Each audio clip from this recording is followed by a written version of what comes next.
Thanks for tuning in to the hottest talk radio show around, providing an open discussion for some of the most important social issues and trending topics today.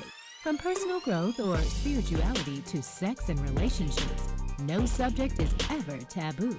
So prepare to be empowered, enlightened, and entertained during another episode of the award-winning Let's Face It with Will Strayhorn and Friends. Real people, real topics, real talk. Thanks for tuning in. It's, Wednesday, April 25th, 2018. It's the season finale of Let's Face It with Will Strayhorn and Friends, and also our final episode. I'm excited about that. Yes, the series finale. And I'm in the studio joined by some of my favorite people. Miss Caprice Elmore, Miss Joda Melissa Slaughter. I like those three names. Miss Rhonda Arrington. What it be like? Nikki Curry. She's present. Thank you. And then we have the recently Producer of the Year, Miss Jada Carson. Hello. How you doing? How does it feel? It feels amazing. Were you surprised? Yes, I was. You were? I was. Congratulations. Because I was a freshman, so I was going up against people who were upperclassmen. And I thought... You did good. Yeah. You did good. Yeah. I saw your face light up when he said she, when they were reading the person. Yeah. And there was two other guys you were against. So I was like, oh my God, Jada did. Congratulations. Thank you. How's everybody's week going? Good. Busy but good. Productively busy. Productive. Okay. That's the difference. Yes. There's a big difference in Yes. being busy and being productive. Yes. What's going on with my... I can't hear. Okay. All right. So, this is the final episode of Let's Face It. 4 years. I don't know why you said I'm excited. I'm excited. It took a while. I've been thinking about it since January. I was thinking about January when we were coming back for on the 16th. I was like, well, what are we going to talk about? Because I've done almost 200 shows, almost 400 interviews, and I've talked about everything that I wanted to talk. We started with the Survival Radio Network, and I think I've done everything I can do from this seat, but I just want to take it a little step higher now. Good. So, Well, good for you. And Sunday when we won, because I was shocked that we won, I wasn't. I was like, now's the perfect time to go. Right, you got to go out on time. Yeah, That's on a exactly. high note. Leave on a high Well, note. congratulations. Thank you. On 4 years. Thank and you. congratulations on your next jump. Yeah. I'm proud excited. of you. Thank you. Oh, you really? I really am. Okay. Glad you got to be along on this but we got to be on this journey with you. Yeah. What all that was. She's changing batteries in there. Oh, okay. But the show's gonna go out on top again, and I have a lot of things I want to talk about. You guys know Michelle Williams is getting married. Oh, you already know. I know. Michelle's getting married. So this is what she said. She said that she told no one of her relationship with her fiance Chad Johnson. She said it wasn't because he was a white man. She said because she wanted nothing to sully or pollute the blossoming relationship that they had. She said she revealed to people exclusively a year after dating that she was engaged to the love of her life. She said that the relationship popped off in March of 2017 when she was at a spiritual retreat, which was led by Chad Johnson, Pastor Chad. And they started building a strong relationship through conversations on Instagram, over text messages, and FaceTime calls. So she said, I think in July on their first date, he took her to a wedding. I think it was a wedding somewhere. He said that we spent almost 3 months without even seeing each other, just building a strong foundation on the phone and through FaceTime. It was really built on friendship and communication. She said their first date, they went on their first real date to a wedding in the Dominican Republic, and that was when he decided to really shoot his shot and take their relationship to the next level. He said, I told her that I've been looking and I don't want to look anymore. I'm done, my search is over. And they shared their first kiss and became an official couple. Right. So do you think it's possible to build a really strong relationship like that through text, Instagram, and not really seeing each other when distance is... Yeah, I mean, y'all remember Black Voices back in the day? I mean, people have done... y'all remember Black Voices? I don't remember Black Don't Voices. act like y'all know. Y'all remember Black Voices? No. I don't know who they are. Either. Is that a group? Okay. I don't know who they are. It was, I guess it was a branch off of AOL. It was like a email server, but they also you had profiles, people would send you stuff. It was kind of like a dating site, but not really, I guess. So it was a dating It was site. an online blog or something? It would be Was a it for everybody? combination of if you were black. Okay, so it was like the old Well, Chad blackpeoplemeet.com. She wouldn't have met Chad up there. Right. So what I'm saying all that to say. Well, they said that his congregation is primarily black. Yeah. Mm-hmm. I thought he was just light skinned. Me Really. too. I thought it was just Yeah. light skin. I said, oh. I'm saying that to say that this is not the first time we heard about people having long distance relationships or meeting out, meeting somewhere but sustaining a relationship without a lot of physical contact.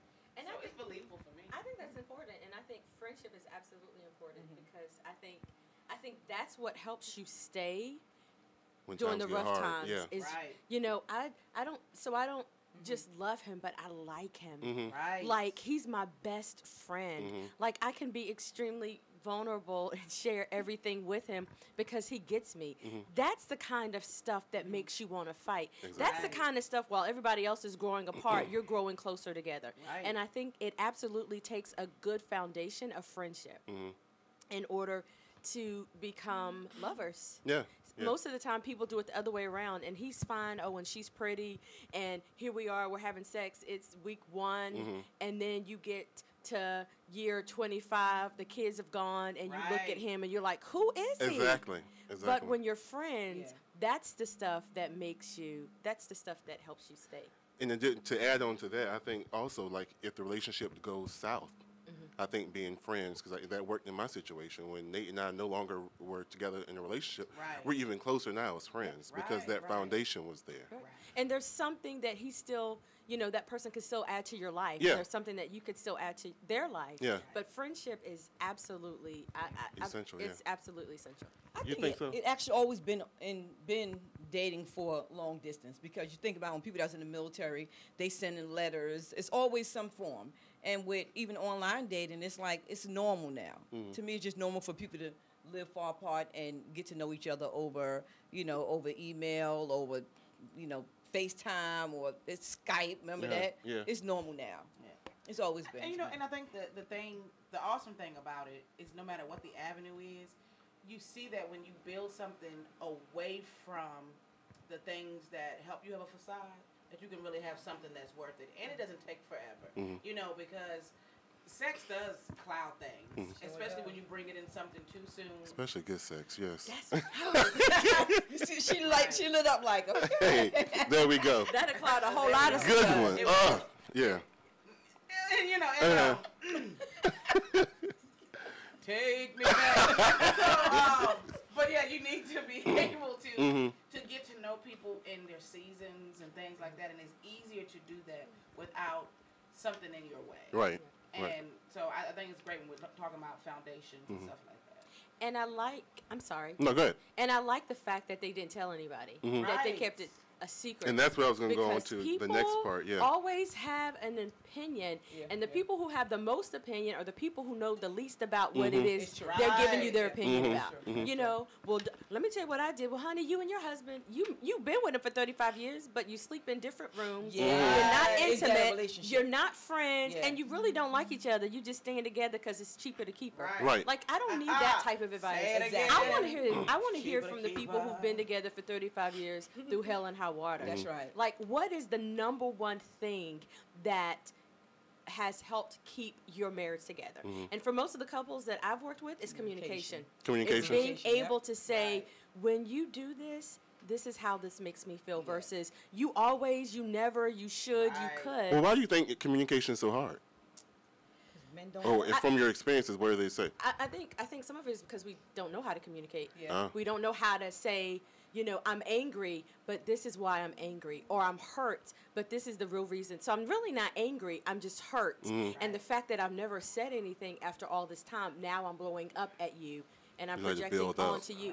Yes, what we should have had conversation about a long time. So some of it is they really don't know how to communicate. Some of it is what will he or she say or think if Right. I really share with them How I really feel. how I really feel. Right. Because then what it does is it makes me vulnerable, and it uncovers another layer of who I am. And am I really comfortable in the fact that this person will stay if they see all of that? That's right. So I think those are the two biggest things. But I When think really the relationship, you should be comfortable being vulnerable. with the other person. Here's the thing that I found: most people are a lot more comfortable being naked, vulnerable, than they are Right. being naked, Emotionally emotionally vulnerable. And that's why if you build something from the beginning, you have something to hold on to. Because you will get to those times when there is nothing that you can turn to. There's nothing about the way they look, what they can do for you physically that will keep you. But it's those intangible things that'll have you guys like stick it out.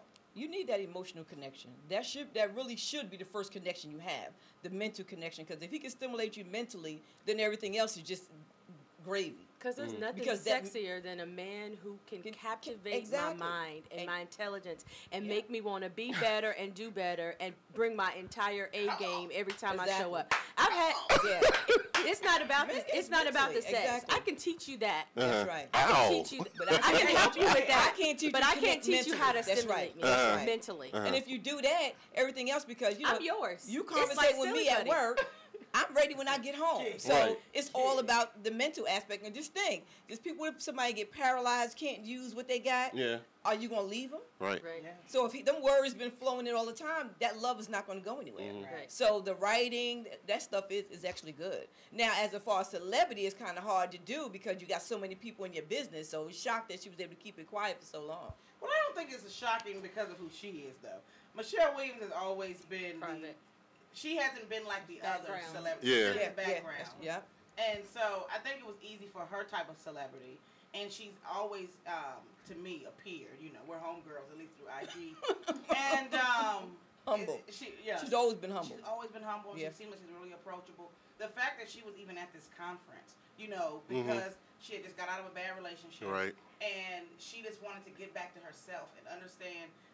She did a spiritual awakening. Yeah. And, you know, and when she said when he spoke to her, she was like, I'm not going to flirt with the pastor. You're exactly right. You know? So, If he's single, yeah. now, if he's somebody else's, you best not be flirting with the pastor. She's trying to go But if he's spiritual, single, though. Right, And I think she just got out of the relationship, they said, right? Yeah, she got out of a really, yeah. and it was a public relationship a lot of people knew about. So. But did she get engaged in that one? in the first one, In the one that she was with so long? I don't- 'Cause I she was don't- like 5 years. I don't know. I You don't think sure? so. Okay. Yeah, it's just like, wow. Hmm. But, I mean, Yeah, hey, something it works. I was just shocked that, you know, he saved up a ring. You know, he He gave kept what, himself. 5 carats? He saved it up for 11 years. No, So not particularly for her, but for no, just for whoever his wife was going to be. I was Okay. like, oh, okay. good for you, Chad. And he kept Right. himself for that time. He said a couple of times he wanted to go back in that bank account, but then he realized, no, this is for the woman. Now, how I'm do we know married. he kept himself? He never really said he kept himself. I he thought just he said did. he said he saved. He saved money. himself. Well, He didn't say he saved saved. got to do He ain't himself. kept But nothing. that's how you didn't say he prepare. They ain't kept nothing. But see, that's how you prepare for the next phase of your life. Is what? Is you do stuff like that. Like Yeah. if you're a woman and you want to be married, can you cook? Oh, You okay. clean a house. You prepare. Like you prepare. You Well, I don't don't know just if they gonna- you they- don't they might just be a wait thing. until Is the that working on yourself when people say this is how when you work on it's yourself? personal Right. development. Okay. Yeah, it's all personal development. And so you want to be married, you need to come with a ring, bruh. Congratulations, Chad. Right. Hey, look. He came with a ring, all She's right. right. Yeah. He who finds a wife. So you got to be already a wife material for him to find you. Ain't that he Not who he who finds a marries. thigh? He who finds a thigh. Not he who marries, but he who finds her. Exactly. So he got a whole bunch of favor now that he didn't have before. And she already got We're a not good going to touch wife. that scripture. She already But got a wife. She already But got I a wife. congratulate him. You congratulate him? Yeah. Good. That And ring her. is I'm nice, though. excited for her. You know, I it's love every love. picture's like this now. Right. I love love. Every picture's like this. Oh, of course. We all- Okay. Who else had, I don't want to take up the whole conversation. Who else had something they want to talk about? Oh, shucks. Let me pull up my little list. Pull up your stuff Let me pull it up. before we talk about this Well, Carrie. my favorite Kelly guy's Ann. here tonight. Who? And I didn't get to see him. Who? Jamal Bryant. I know He's y'all here? like him. I love, yeah. I like Jamal He's at New Bryant. Mount Joy tonight. They have it. Pastor Guns is preaching tomorrow. Conference starts tonight. Oh, okay. I like Giselle. I like Giselle too. That is why. Yeah, his Ex. ex-wife. Yeah. She is funny. I like her too. But I love Jamal. Every time I say it, people like, oh, you know what he did? I'm like, who cares? Well, you know, I love that's- his anointing is still I know there. Jamal Bryant. I know I who like that is. him. I think it's foolish when people say stuff like that. Yeah. Especially that man, because he actually has gone out and talked about his mess and how he was wrong. Not saying, oh, I'm only human. Like, I mean, he's gotten raw and Yeah, talked about. he would sit down for, but I mean, his anointing is still there, and I love the way he preached. Is he So. still with Tweet? No, I don't think they're together anymore.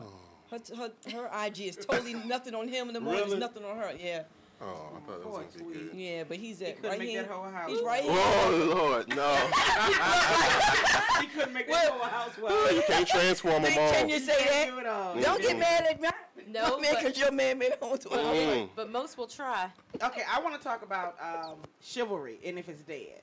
Okay. You know, a lot of people know about Tiffany Haddish. She ready, Oh, you know, and she was reported. She did a post on her own on IG.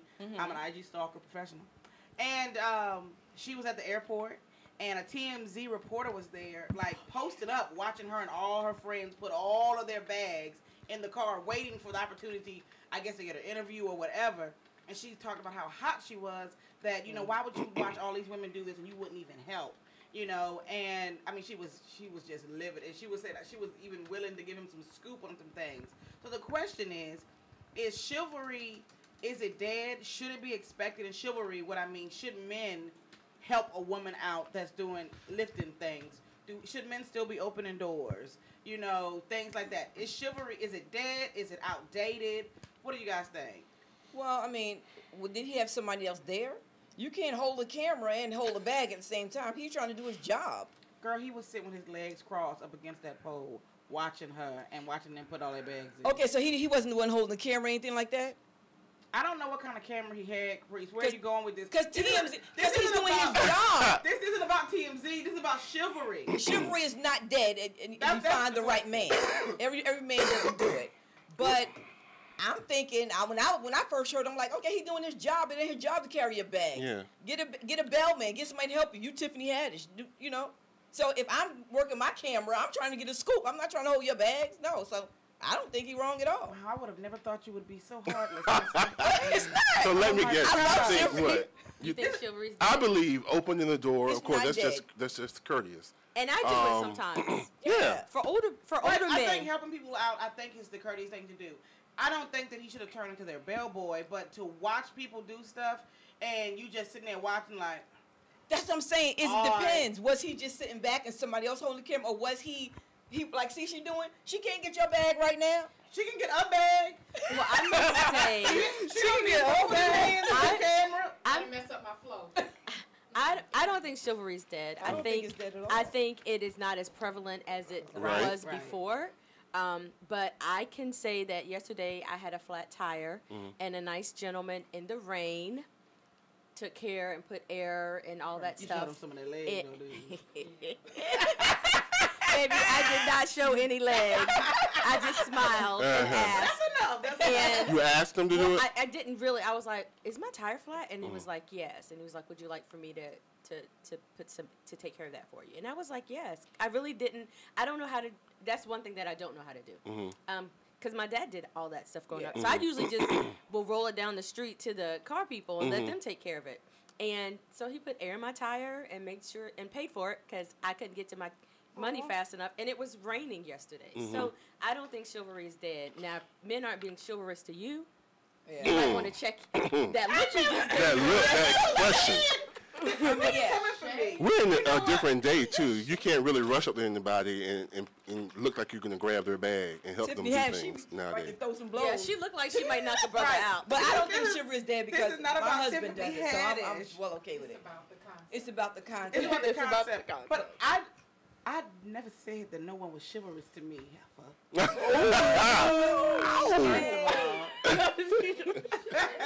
First of all, To me, it depends on Okay. the context of it. Yeah. If I'm doing my job like this, I can't expect you to do something. Hold it. But if I'm just posted up and somebody else is doing it, yeah, then I'll be upset. Like, you can't help me. But if I'm doing my job, you know, And some women, they're such feminists They're so nowadays. They can handle. They're I got my own door. exactly. Well, yeah, I can get it. growing I can up, get. I got was it. that woman. You know, I remember I had a boyfriend in high school, I can and tell. he was like, let me. I was a woman who refused it. But now, at old age, you want it. Make up your mind. First of all, What's wrong is you're confused. And y'all you're can sending jump the at wrong me, 'cause it's all messages. right, 'cause like Tiffany Haddish, she ready. What I'm saying is, I didn't understand or appreciate the gift it was for someone to serve you. And I think chivalry is a servant, not somebody being your doormat. I think it's nice when someone opens the door for you and they see you in front and when I drop my little girl off at school and there is a man behind me and he comes and opens the door so I don't have to open the door, I think it's nice. If he doesn't, I don't look at him crossways and say, you saw me, you could open the door. I don't wait for some man to come open the door. But if I was interested in someone and they had that characteristic, they would get my attention sooner than someone who didn't do it. I don't think chivalry is dead. I think, to my personal opinion, I don't think women appreciate it, and women so independent that they can't enjoy it. Because when I got with my husband, he's dead, and I'm like, what are you doing? I get my own door.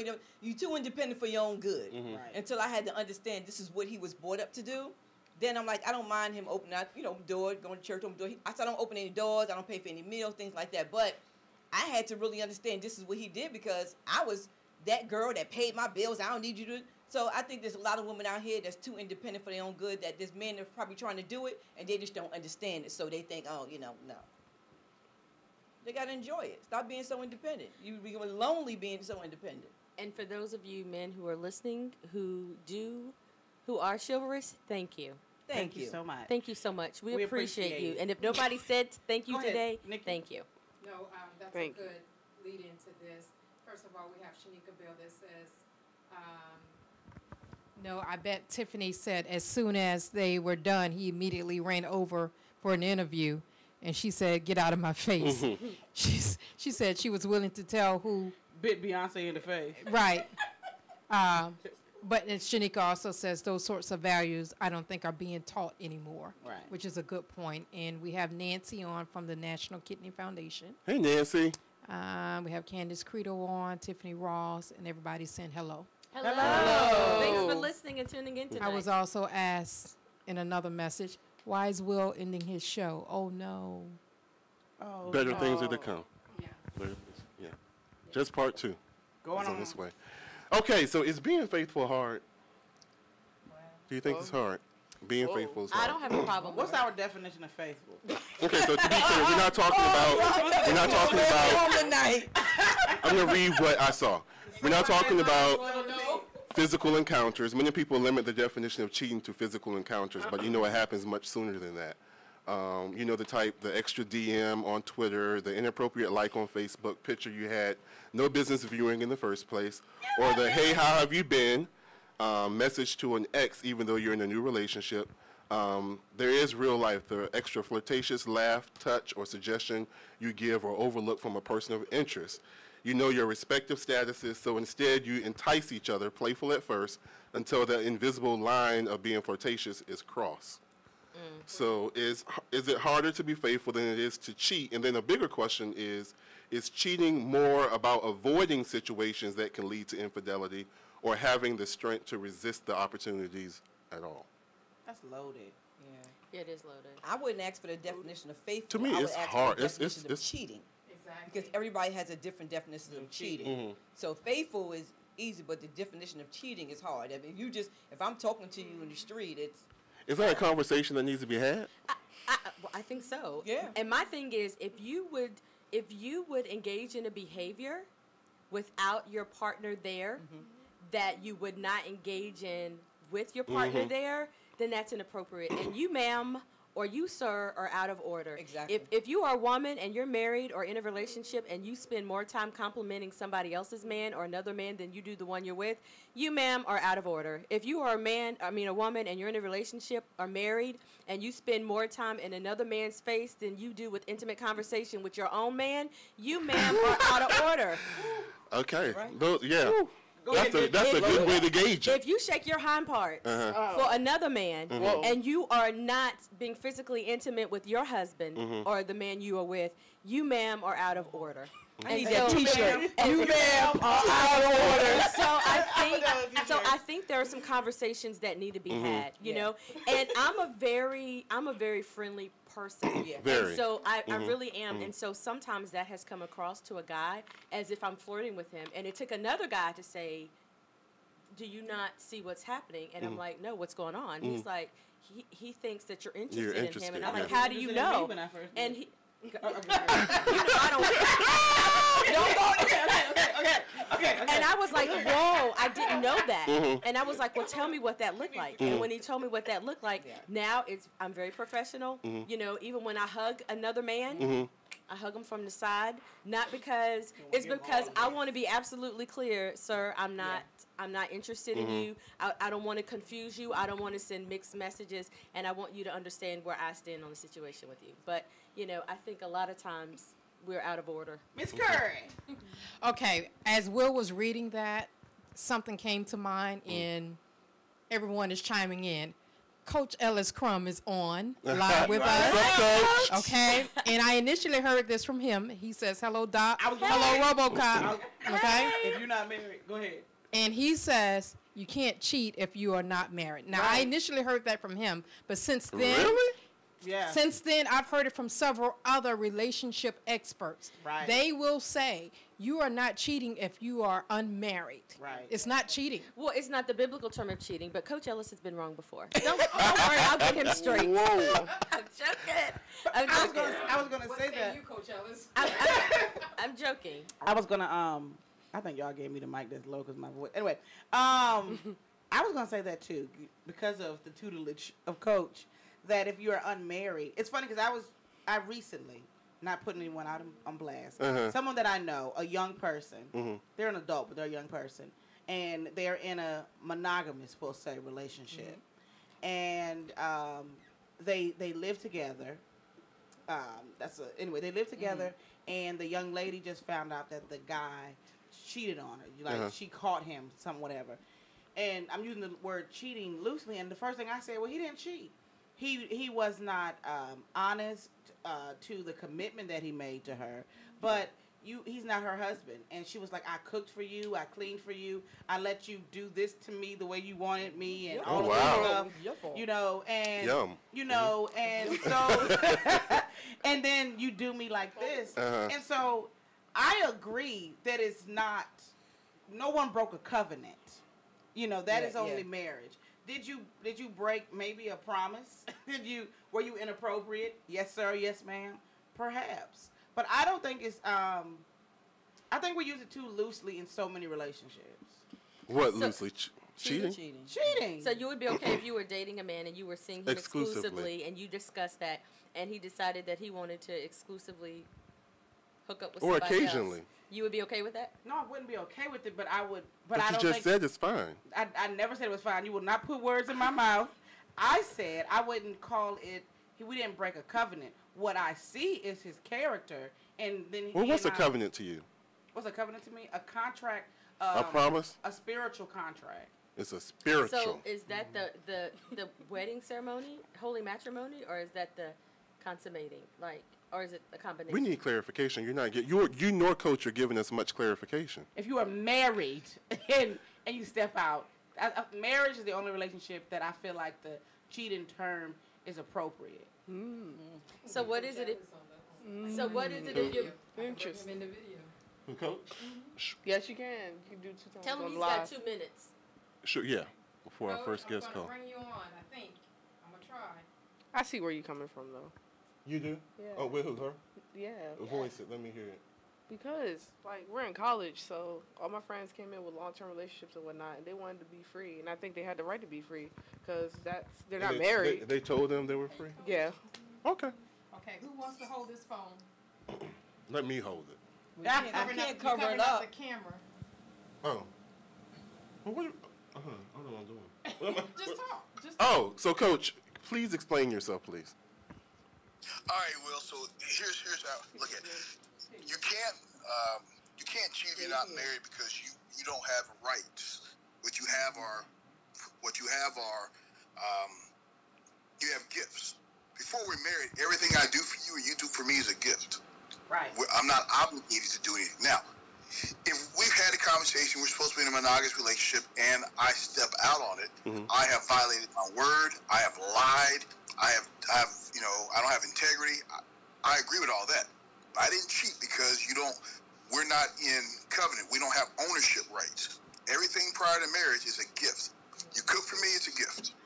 I buy you things, it's a gift. I pay your bills, it's a gift. I'm under no obligation.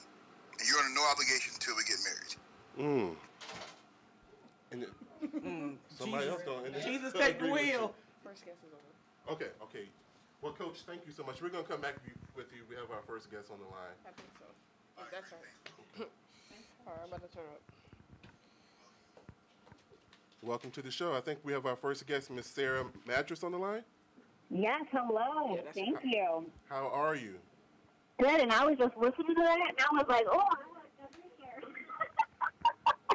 So, what do you say? Do you believe in it? Well, I wanted to ask him, I was like, whoa, what is this talk about ownership rights after you get married? I'm like, ownership of what? Ownership of what? So do you agree that you can only cheat when you get married? That, like, if you're dating and all that, that's not cheating if the person steps out? No, I don't agree with that. Great. And you are our relationship expert, so I want to thank you for coming on to the show. Sorry, Coach. And all it does is cause problems, and then they're up in my office and talking to me, having our calls. Right. Well, I didn't get a chance to introduce you, so can you tell the people about yourself and what it is that you do? Yes. So as you said, my name is Sarah Magnus, and I am a licensed relationship therapist. I've been working for the last 12 years with couples and families, and recently started doing motivational speaking and group work because I just started seeing the same issues and patterns coming up. And so I was like, well, hey, we can kind of address this on a bigger level rather than this one-on-one, because it's a universal problem and universal struggles and universal pain that couples are experiencing. And I just realized no one is teaching relationship skills in class. Like, growing up, I didn't have a class in high school that taught us about relationship skills. And so we're just, like, told, okay, you find someone, you fall in love, you get married, you live happily ever after. And, like, no one says all the skills that you need in between to actually make that successful. So it's kind of setting people up for these unrealistic expectations and kind of setting them up for failure. Absolutely. And which is why when the relationship starts to get rough and isn't all, afternoon delight and, breakfast in bed, people start to jump ship and just move on to the next relationship and the next one. Right. And it's because they're not learning the actual relationship skills to make that successful. And so that's where I come in and teach the, tangible, real life, here's what you can do, because when you know better, then you can do better. Exactly. So. Wow. Absolutely. So, Sarah, in your experiences, what have you found are the most common problems in relationships? Well, honestly, people think it's communication, but it's not communication, it's connection. And it's feeling disconnected in the relationship. Right. And it shows up so differently in men and women. Like, women typically, and this is all, generalizations, obviously, Right. but women are typically more about, talking, and they want to have eye contact, and let's do quality time together, and that's what makes them feel safe and secure and connected in their relationship. And when men hear the word, let's talk, they immediately freak out and are like, oh my God, what did I do wrong? How did I screw up now? Right. So, True. they don't connect by doing that. They connect through actions and activities. And so they're like, hey, let's go hang out and play golf, or let's go to the beach. And they want to be active, and that's their connection, and physically. Let's either go do something or let's have sex, and that's how I express my affection and connection to you. Exactly. And so I think it's that we get caught up in adulting and daily lives, and that we miss those opportunities, and we don't have those habits for connection along the way. Exactly. Well, hello, Sarah. This is Caprice. How are you? I'm good. How are you? I am well. So what solutions do you have for these problems, like to get a healthy relationship? So the first thing I tell them is to start implementing habits for connection. So if it's, hey, what's the habit that you want to do in the morning? Do you want to always, kiss and say goodbye before you leave? If someone's sleeping when you leave, do you want to kiss them on the forehead and say goodbye? What are your rituals throughout a day to have these, touch points of connection? Are you going to, call if one person has already left for work? Are you going to call in the morning when you're leaving and say, hey, just wanted to say good morning and have a great day? It could be 2 seconds. But it's these little touch points throughout a day that kind of keep that, think of it like like electricity through a cord. So if you're gone for 8 to 10 hours a day at work and there's no electricity running through that cord between you and your partner, and then you come home and you're supposed to like just flip on the switch and have all this electricity when nothing was flowing through the whole day, it doesn't always work that way. So to have that constant flow of electricity through those little moments of connection, of send a cute little text message, like technology these days is so amazing. You can send a little GIF with like two people making out, and you're like, this is what I'm going to do later tonight when I get home. Like that kind of flirting and connection throughout the day leads, it lessens the gap of the distance that you feel. Okay. Wow, that's good. Yeah. So hi, Sarah. This is Jody Melissa Slaughter, and I want to know what you think about how the Me Too movement impacts relationships. So this has actually been so fascinating to see, and I love it so much because I've seen it open up conversations and create more emotional intimacy and vulnerability with couples where, for example, if the female in the relationship had an experience and she'd never shared it before, or she had just like repressed it and sucked it down. Well, all the attention of the Me Too movement, brings that all up to the surface, and it's an opportunity for her to share that with her partner and say, hey, this is my story, and this is what's happening now. It's come to the surface, and I'm ready to share it with you. And then they have that connection and that healing, because every time you share your story, that gives a moment for healing. Right. And then I have a couple who that was their situation, and the husband, a few weeks later, he came down and he would playfully pinch her or slap her on the bottom, and he goes, oh, I just realized I need to stop doing that in front of our sons because they're going to think that's okay. Wow. Yeah, and so what to them in their safe relationship, is the way that they show affection to each other. They then had that new level of awareness of, we have to be sure to really teach our sons, like, that you just can't walk up to a woman and pinch her on the ass. Yes. But if the Me Too movement would have happened, that conversation probably would have never come about. And so it's just bringing awareness and that deeper level of intimacy of, like, here's my whole story, not just, oh, I had 5 sexual partners before I met you. Like, here's more intimate stuff of things that have stolen away, pieces of my worth, and now I'm reclaiming that by sharing it with you and making you a part of my healing. Yeah, I think that's good. So, Sarah, hi, this is Rhonda Arrington. Hey. No middle name given. She was hating on me first. So I was going to say no middle name needed. Listen, I'm telling you, it stands alone, Rhonda Arrington. So listen, I think it is great that the Me Too movement or anything that creates opportunities for us to grow, to heal, and to be more vulnerable. But then the flip side or the other part of relationships, we see that marriage statistic is not changing. It's still 50-50. People are staying married. People are getting divorced. It's still the same. So what can you help us with why relationships, or how are they set up to fail? What can we do to make that number go up for marriages?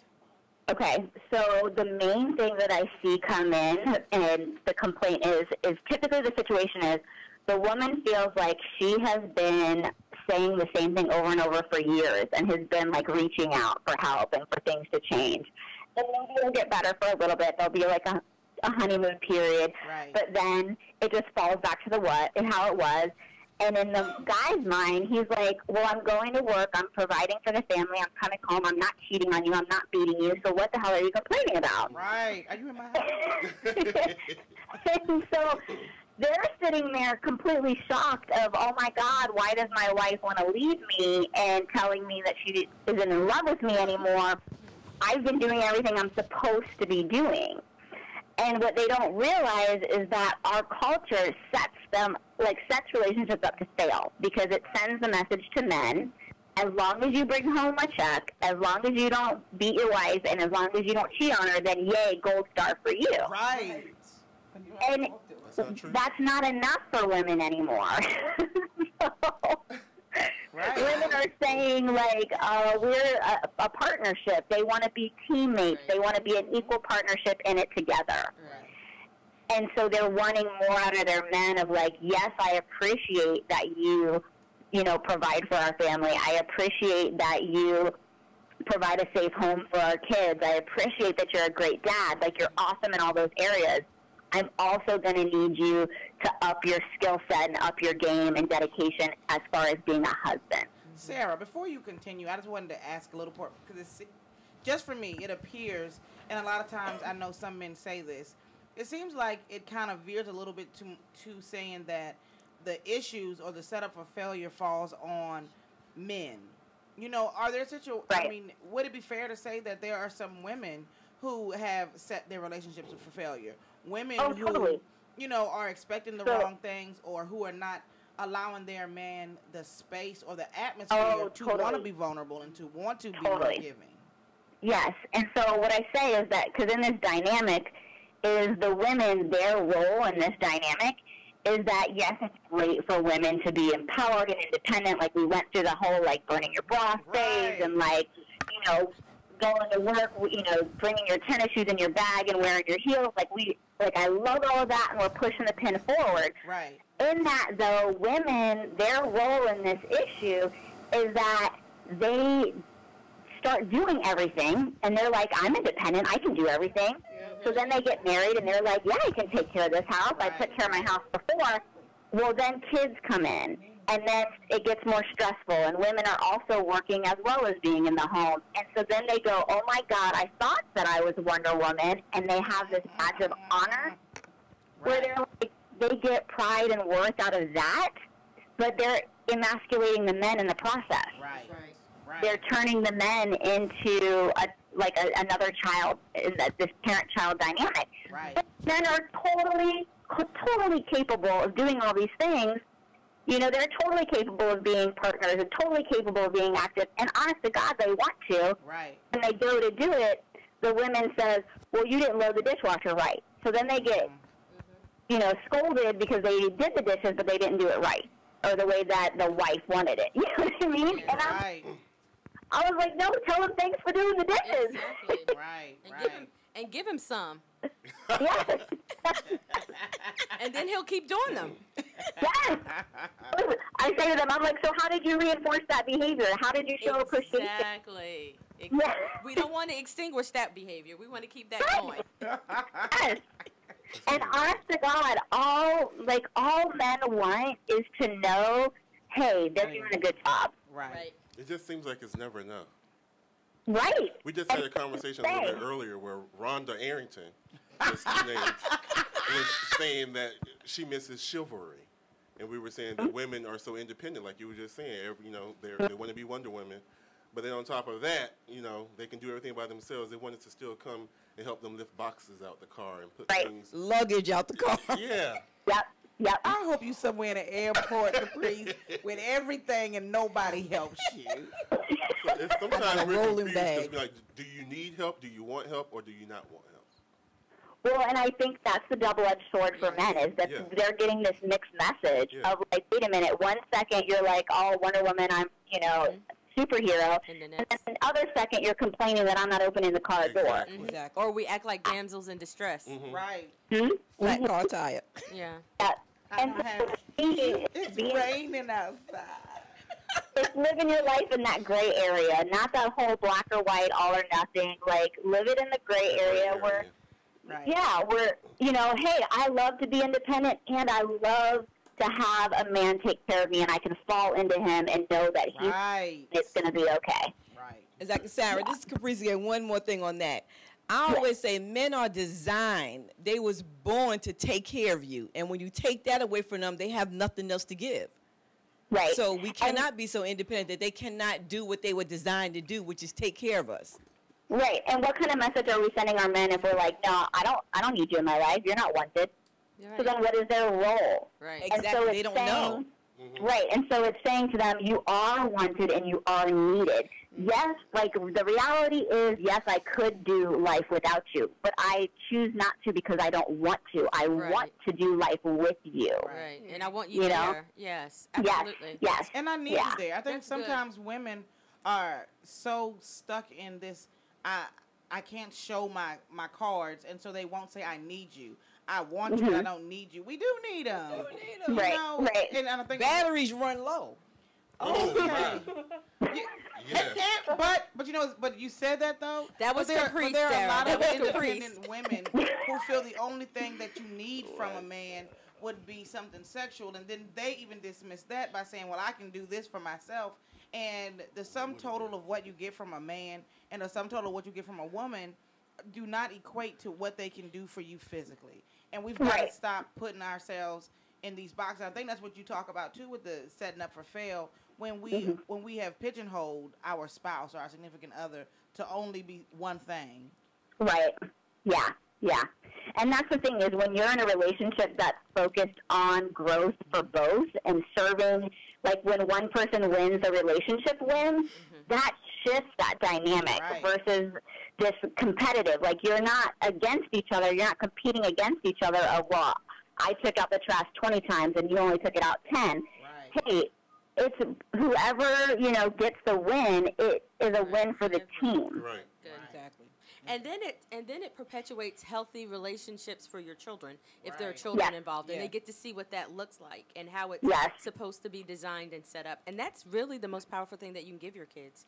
Mhm. Yeah. Yeah. Yeah. I'm very much a proponent of like be real with your kids too. I mean, you don't have to tell them all your secrets, but don't only have hard times behind closed doors, because then they get the impression, oh, well, my parents grew up, their marriage was all roses and sunshine. We never saw them fight. Right. Just because you never saw it doesn't mean that they weren't working through their hard times. So, show your kids this is how you work through the hard times. Exactly. So, Sarah, what are the top must-have advice for relationships? Top must-have advice for relationships. Definitely connection, for sure. Okay. So connection, transparency, it's all about, building that trust. And it's not just trust of like, I don't lie, cheat, or steal. It's, the real foundation of trust. And I would say self-love. Like, I feel like every good relationship is built on a foundation of self-love. Yeah. That's so true. That's so true. That's awesome. Self-love. That's it. And so, sir, I'm sorry, this is Jody Melissa Slaughter, the three-name lady. I have a question. So are these, what you just gave us, connection, transparency, trust, and self-love, are those also the top skills that you see that are missing the most in relationships? Yes. Okay. First of all, people do not understand what trust actually is. Yes. And so to them, it's this really like heady, unobservable, like it's not actionable. But when you understand the anatomy of trust, it becomes very observable, very actionable, and then you can pinpoint, this is the area of trust that I'm struggling with versus, hey, I don't trust you. Because people get all offended by that statement. When they're like, hey, I don't trust you, they're like, wait a minute, I'm very trustworthy. What are you talking about? And I can be I'm very trustworthy too, but I also know that one of my weaknesses in trust is generosity, and that when I get hurt, I have a hard time of assuming the best in somebody. Yeah. And so I'll assume the worst, and I know that that's an area of trust that I need to work on. And so having that tangible understanding of these are the different components, this is what I need to work on, is so much different than I don't trust you. That's really good. I have a saying, and it's talk tried by times equals trust. So if you're consistent with me over time, then that shows trust. But trust tried by time equals intimacy. And I think that goes back to your transparency. I like that. That's really Jody, good. Melissa Slaughter. That's right. That's really good. You've been great. I have thoroughly enjoyed having this conversation Me with too. you, Sarah. Me too. How can I people could do follow this you? hours. I love talking to y'all. How can we people keep up follow with you? Yeah. So you can visit sarahmadras.com, and it's SARAH and then MADRAS.com. And I have a bunch of freebies. They can download my Habits for Healthy Connections, and there's a bunch of free stuff that you can download. I love it. I'm going there tonight. Yeah. Thanks so much. Thank you so much, Sarah, for coming on. You've been great. Thank Yes, you. Thank you. Have a good night. You too. Bye-bye. All right. I like her. Yeah, Good she stuff. was great. She was good. Good stuff. Coach still on the line? She really knew what she was talking about. I can bring him back. Coach Ellis, are you ready? While we're waiting for Coach, I love that quote that Jody says, Yeah. and I've been saying it, jacking up a little bit since she said it about a How do couple you of years say it? ago. I don't want to. She said it so eloquently, no one needs me to jack it up. But the point is, it's beautiful when you just think about the building, and we've been talking about that all through the show today, about building on things and allowing it the space for it to grow. Yeah. And when you do it the right way. And I think that's the problem. I think we're such a microwave society that we're not really interested in the building. We want the end result, but we don't want what you have to go through Right. to get to that place where it's 35 years later and you're still in love with him and he's still in love with you and you're still best friends and you still like walk on the beach at night holding hands because you genuinely like each other. That takes time. It does. And that takes connection and it takes transparency and trust. You know, and I think I think a lot of times we hijack the building process. Right. Yeah. I say when to people that's dating now or courting, whatever you consider yourself doing, when you get with this mate, say, can you handle me through my process? Because you're going to have to go through a process with the mate, like you said. So if he says yes, because you're not who you're going to be 20 years from now. Right. So you have to say, can you handle me through my process? Because I'm not going to be who you think I'm going to be. So if they say yeah, then okay, because everybody's going through a process. Right, and I think the powerful thing about that, Caprice, is going through it together. Exactly. Right, Can you walk with me through my process? Because I'm not where I need to be right now. And that's through the it question together. I would ask. Are you willing to walk with me through my process? You know, exactly. Don't ask me, and I'm not going to ask you, are you going to be there? Because I can say yes right now. You know, and then we hit that real quick. That's right. Are you going to walk with me through? Yeah, because I'm not the person I was. I have to go through a lot to get to where I need to be, and it's been some rough times. I'm only been married 7 years, but it's like, okay, well, we got to get through this together. Right. Yeah, and Is that also saying, I'm sorry to cut you off, but Go is that also saying unconditionally? Yes. you know, I think that's important. I think unconditionally is important, but I think that without self-love, I think it's really hard to learn to love someone else unconditionally and to live a selfless existence with someone you've identified who you want to spend the rest of your life with. Right. I think it's hard, but I think it's good. Coach is on live, and we have several other comments Okay, let's hear some before of our guest. Coach, hold on. Okay. We had Thaddeus Wilson that says it's all based on the trust the two people involved believe they have established between themselves. Ellis Crum said that's right. Scrolling down. Tawana Williams says hello. Hey, Tawana. Hello. What up, Tawana? Shanika Bell says, have you seen Acrimony? That's what happened. Girl, listen. He Did y'all see cheated. it? Yes. I can't. Y'all see my post? I have not seen it yet. He cheated, but she took him back and married him. I think that happens often, and honestly, I believe the words love and cheating are used very loosely. I also think people commit way too early to relationships, way before figuring out who they are, and way before having the opportunity of experiencing and exploring people, air quotes, to determine the type of person they are truly attracted to. Unfortunately, I think that's when cheating takes place, in the midst of being in a relationship and finding yourself. And now Coach Ellis is on the line. Okay, so who said that he cheated and she took him back? Shanika Bell. Shanika, so what movie? Acrimony. Acrimony. Remember The beginning. They were dating, they teenagers. weren't married. Remember, cheating is not cheating unless you're married. Didn't you say that? Yes, I'm not disagreeing. And Coach Ellis with is you. laughing. I'm agreeing with what you're saying. I was saying, we thought you didn't know what part of the movie she was Oh, talking about. I knew. I just wanted to make sure that y'all stick behind your word. That you're not owned until you're married. Everybody's going out with things. That's what it sounds like. Master. 10 acres and a mule. Yeah. So, Coach. Master husband. Okay. You were saying before we had our guest. Yeah, where we leave off at? Where we leave off at? You were trying to prove why what you said was right. Cheating. Well, okay, so I think where we were talking about, and I heard someone what are ownership rights? I think that's what your guest asked. And I think to recap what I said is that you can't cheat on you. When you get married, you have rights. Before you get married, you have gifts. And so everything that the person I'm dating provides for me, does for me, allows me to do is a gift. It's not a right.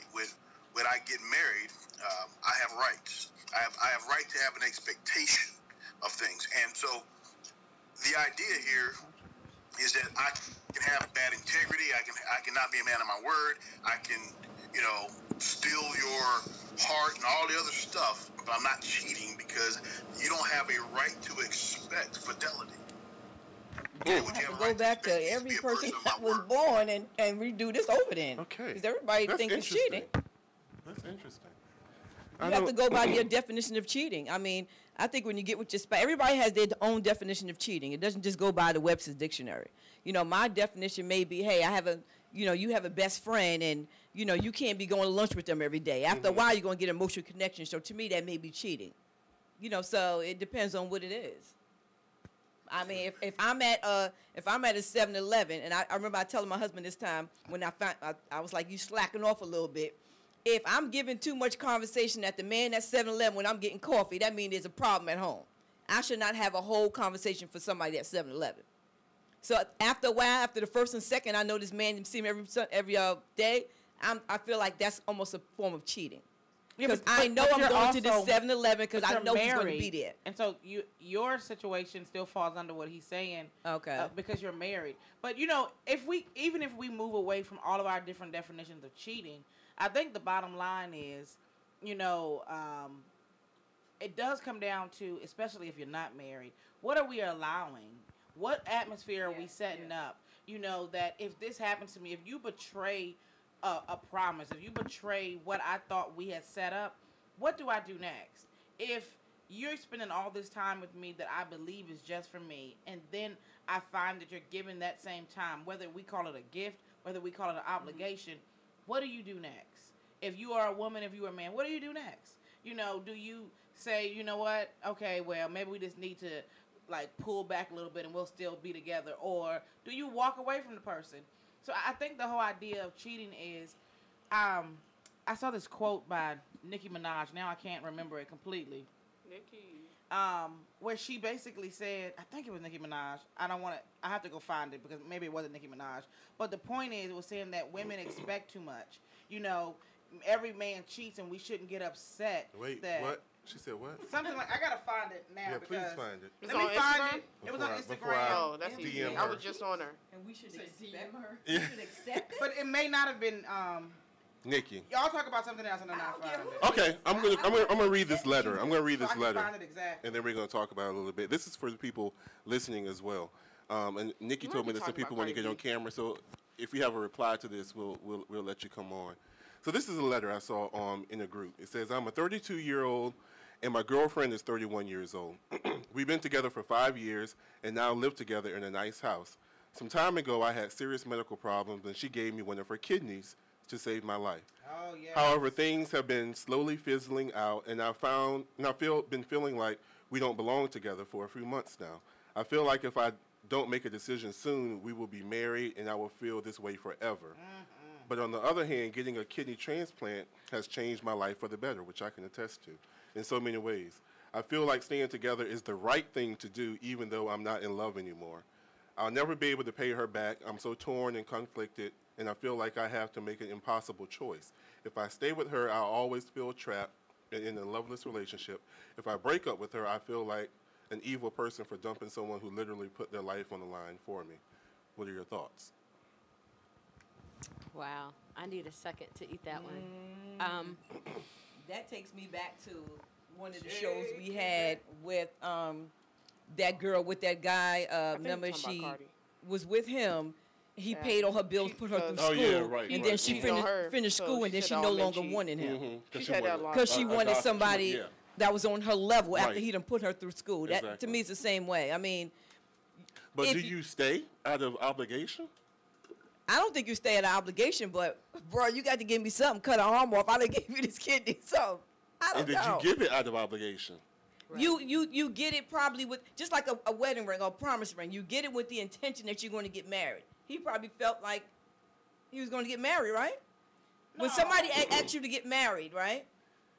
They giving you a ring, a promise ring, thinking that the commitment is going to take. I don't think you can compare an organ to a ring. I think that people need to stop. People need to stop You're saying. not getting it back. Sorry. I think people need to stop saying the right thing to do. You know, like this right and wrong. The right thing to do is to respect people. You know, it is an awesome thing. And tell her the truth. That's the right thing to do.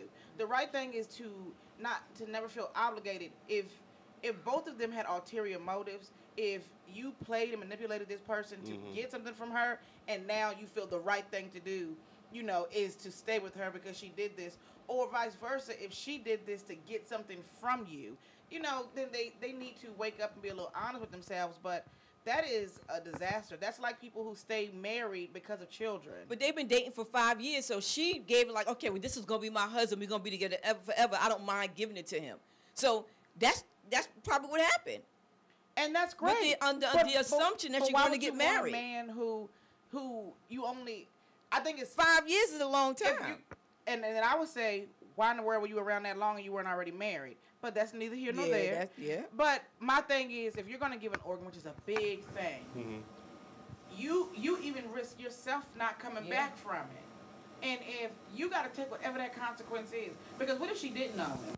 You don't. Sometimes donors, most times they're anonymous. And, you know, they don't have any obligation to you. No. And so nor do they expect, some people you have their occasions where they meet their donor, so they want to thank them for what they did. But they don't become BFFs. But she gave him with the things, I love this man so much, I know I'm married, I'm willing to give him a piece of me, but nothing that I didn't already give him. But that was her choice. That was her choice. That was her choice. That was her choice where she was. And you would say that, Coach Ellis. And what he is, and I agree with you on this one, Coach. You would say that. So you're good. And so what he owes her is the truth. Right, the truth. Because why would you enter into a loveless marriage out of obligation? Yeah. And you're going to be miserable. She's going to be miserable. And she deserves, what'd you say? And she deserves. Was it the assumption that you're going to marry me? It was still her decision. So I think that if he would have said, you know what, I'm really not feeling right now, but, you know, I really need your kidney. She wouldn't have gave it. It was with the assumption that this is going to be my husband, and I'm willing to do everything for him, and I'm willing to show him that. Well, it goes back, I think, to what Will was talking about loving unconditionally.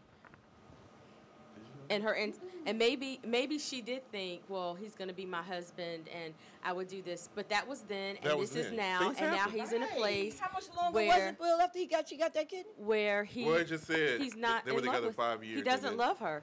Yeah. But do you think that she? Here's the thing. I think that when it goes back to what Sarah said, connection, transparency, trust, and self-love, and when you give people the truth. See, knowledge isn't power until you apply it. So, okay. So, but when you give people the truth, then they can make an informed decision with all of the information necessary. And when you don't give people the truth, then it's kind of like they're walking into a room in the dark looking for something that they can't find until the light comes on. And so it's not about being right, it's not about being wrong. It's about being honest and being truthful with where you are. I think he probably was feeling like this before he got the kidney. But we don't know that. See, exactly. Those are intentions. And, I mean, if he's not happy, he's not happy. It's not justifying that the kidney situation was right or wrong. But now you're not happy. Yeah, he's probably wrong with that part. But from the experience, the likelihood that she was a match is very slim. So exactly. I doubt if it happened beforehand. I think probably knowing the situations with finding a donor, it probably happened during the 5 years after he had the transplant. Because anybody can just give you a kidney. Right. I mean, everything has to match. Everything has to match. Everything has to match. So, and then she has to be healthy without things that could, impede his progress in his life. So a lot of tests go into it. Yeah, I think honesty is the best policy. I think he needs to be honest with her. But I understand his dilemma, and it is a dilemma. But I think honesty is the best policy, and I think he needs to be honest with her. She is. She's going to be hurt either way. She is. Exactly. And if he lies, she's going to take one of his organs. While he sleep. While he sleep. So, ain't no need to sit there So, Coach, was it a gift? So it's a gift that It was a gift. her kidney. Oh, because they weren't married. Absolutely. Because here's what I'd ask: if they loved each other, did they have the conversation? Because I hear a lot of assumption. If they did not have the conversation, I'm going to marry you. She had no right to assume that. Assumption is the mother of all regret. So she didn't have any right to assume that, because guys will live with you for 10, 15, 20 years and not want to be married to you. That's just a fact. So unfortunately, because of what it takes to get a kidney, she was a rare find to begin with. Mm-hmm. She was. Right? But the second piece of that is, for her to make assumptions without having a conversation was not good for her and not good for him. And he owes her the truth. Honesty is not the best policy. It's the only policy. And if he doesn't do that, they will both be condemned to a life of misery and regret. Absolutely. And nobody deserves that. Absolutely. Thank you. I agree, Coach. Write that You agree. down. We That's agree. Two. That's two in one show. That's two. What is it? Say it again, Coach. Say it again.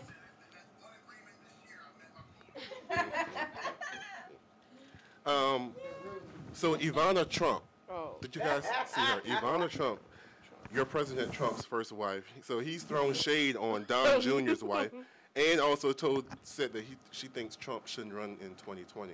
So Donald Trump, he got caught cheating or something. So yeah. Before you go on, I have to read this. Shanika Bell says, "I'm sorry, I'm not giving you my kidney on assumption." Okay.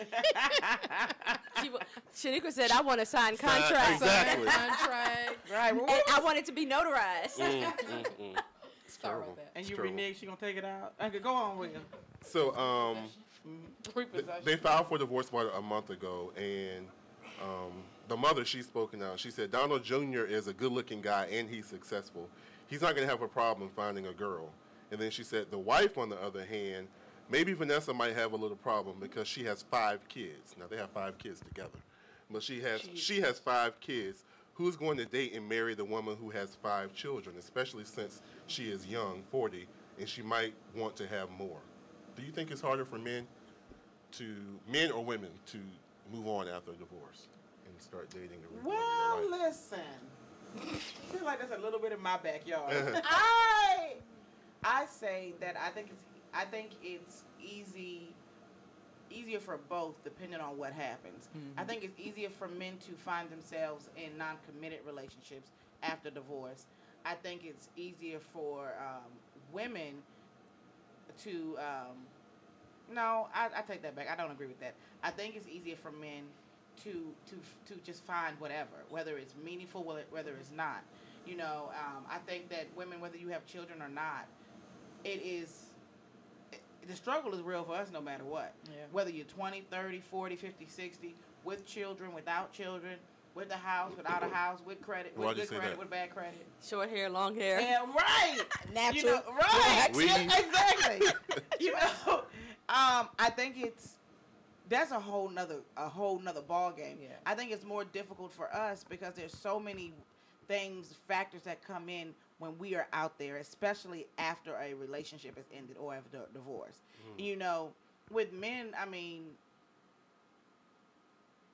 as an outsider, because I'm not a man, it seems that it's easier to get something from someone, because men, they conquer, they go after, And they 9 times out of 10 don't have the kids with I was them. going to say, do And they you don't think... have We have the kids. We take them with us. So if we do meet a man, then we got to see him. right, his availability has now changed. Exactly. He's more That's flexible. what I thought the reason would be. And so yeah, I think it is easier for men.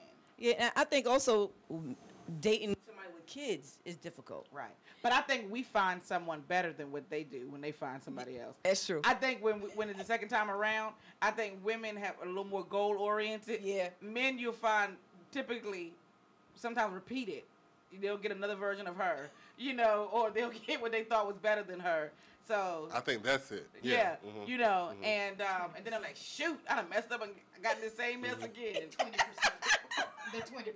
Right. 80-20. The 80-20. 80-20. So I think when Okay. when we finally do get back into another relationship, I think they end up with a better situation. Yeah, that's true. And I think the perspective about moving on is different. Right. Is different too. I think men do. I think men move on much quicker, Right. and that's not a dig towards men. Just like if a man's wife passes away, they are more inclined to meet someone within 3 to 6 months and start a Right. new relationship. Yeah. But a woman, it takes a woman a little longer. So I think our perspectives are different. That's not a dig towards men. It just is. And what we it more is. emotionally attached. They're not. You know, that's why they Well, cheat. Wait And a they, minute. they say No, men but love. that's not Men true. can have a sex with somebody and still love their wife. But that doesn't mean that he's You not can- you emotionally can, too. attached. I can't. Maybe some women can. But that doesn't mean he's not emotionally Emotionally attached. attached. Men are very emotional creatures, and most of them are a lot more emotional than what they allow us to see. It's that we don't expect it, and the assumption is that they're not. But they're not. But they really, really are. They're extremely sensitive. I love you. I love you too, Will. Okay. Dang, We're I gonna ain't take gonna love you at all. We're gonna take a quick commercial break, and then we're gonna come back with our second guest. You're listening to Let's Face It. We'll be right back. Listening to Let's Face It with Will Strayhorn and friends. We'll be right back. And now, a message from the American Migraine Foundation. It's an absolute nightmare. I was terrified. It was like your head's gonna explode. Migraine is a disabling disease. Just all of a sudden couldn't see. Migraine has ruined my life. Absolutely terrifying. There's pain that does not stop. It's a throbbing, pulsing, banging, hammering feeling in your head. 36 million Americans suffer. I started getting migraines around 5 years old. Just takes over everything. I feel trapped by migraine. It hurts like my head's gonna fall off. And the whole world around you stops. My world has gotten small. You feel like the world's closing in on you. There's nothing you can do. I had spent a year housebound. It's like you're trapped in your head. There's no escaping it. You can't leave your body. Don't suffer alone. Make your move against migraine. Visit AmericanMigraineFoundation.org to find help, learn more, and get connected. As a mother, you don't want to have to worry about this bill is coming, but then she needs this chemo. That's a decision you shouldn't have to make. It's a huge burden lifted financially, and so it allows you to give singular focus to your child. I've never known a hospital that takes care of their patients so thoroughly. That was the first thing I was like, how are we going to do this? When they told us that we didn't have to pay a single bill, I was like, wow. They pretty much have saved us. It's like the world has been lifted off of your shoulders, and now your focus is supporting this child. There is not another hospital like St. Jude. The patient care is unmatchable. It saved my life. It saved my daughter's life. It saved our family. St. Jude Children's Research Hospital. Finding cures, saving children. Learn more at stjude.org. Battles aren't won solely on the field. That's a common misconception. Battles are won within, over enemies of fear, enemies of doubt. In that place where promises are kept. Promises to oneself. This is a physical training event! Promises to one's community. Healthy people move debris out of their house. Promises to one's country. In the heart of every Marine, you'll find a promise. A promise forever kept. A promise of battles won. Now listening to Let's Face It with Will Strayhorn and friends. Now back to the show. Welcome back. We're in the studio with Miss Rhonda Arrington, 2 names. Miss Jody Melissa Slaughter, 3 names. And Miss Capri, what's your middle name? You don't want to say it? Miss Capri Shantine, Gatto. Capri Shantine. I just say Caprice S. Elmo. I wish I had known you were Shantine. Capri I would have put that on the flyer. No, sir. All right. So our next guest said that she is calling in, so we're going to wait for her. Then after that, I want to talk to you guys about Michelle Obama versus Melania Trump. There is no versus. Yeah, that's not a competition. Kellyanne Conway says that Melania is superior. First of all, her name is Kellyanne. Mhm. That's all we Kellyanne. can say. And I think we should stop pitting the women against each other. I think, personally, all jokes aside, I think the current first lady gets a bad rap because of who her husband is. Yeah. I actually like her. And I think that both women have great style. Yeah. Both first ladies, you know, and so I have to say I favor Melania. I'm sorry. Well, I bet you would though. Yeah. You know, because she is more fashionable. Yeah. She does remind you more of like Jackie O. Yeah. You know, so I think we would stop comparing them. They're both elegant and women. I think they're great women in their own right. But we're going to discuss that after we speak to Dr. Roberta Shaler, who is on the line now. She's going to talk to us about freeing yourself from crazy-making relationships. I've been looking forward to this conversation. So please help me welcome to the show Dr. Roberta Shaler. How are you? I am really well, Will. How are you? We are great. We're great. We're having some wonderful conversations, and I'm sure it's going to continue with you. I didn't get a chance to fully introduce you, so can you share with everyone who you are and exactly why they call you the relationship help doctor? Well, I have a PhD in psychology, which is why the doctor part, and I help people in relationships with chronically, relentlessly difficult, toxic, and disturbing people. Ooh, all right, that's now. A lot, yes. Yeah, we all know one of those. That's awesome. That's awesome. So, you've written quite a few books. You've written 16 books, right? wow. And the That's one that right. Yes, escaping the hijackal trap. You said so. When things go sideways in a relationship, they can range from annoying to downright crazy making. When do I need to know that we need some type of help? Some type of help.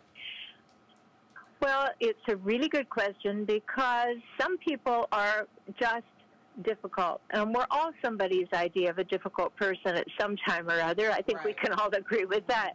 But when there are patterns and cycles that keep happening, and we keep pretending that it's going to be wonderful, and we keep buying into that, that's the moment you have to say, just a minute.